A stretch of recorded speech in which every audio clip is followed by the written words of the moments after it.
Welcome to another caravan video, and in this video it's going to be an update on the static.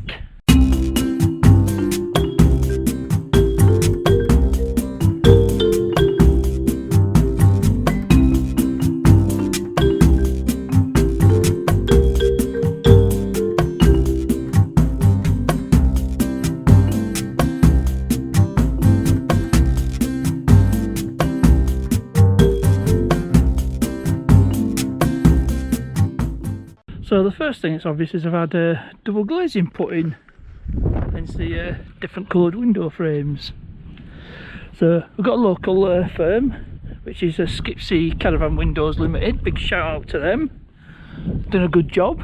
I'll show you around. All new windows put in to make a big difference. And a new door as well. So we'll step inside and have a quick look.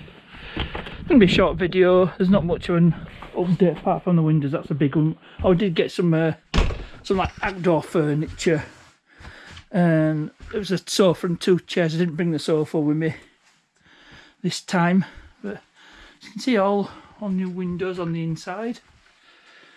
Reason caravans like this is the park's actually shut down. It's only open from March till end of November.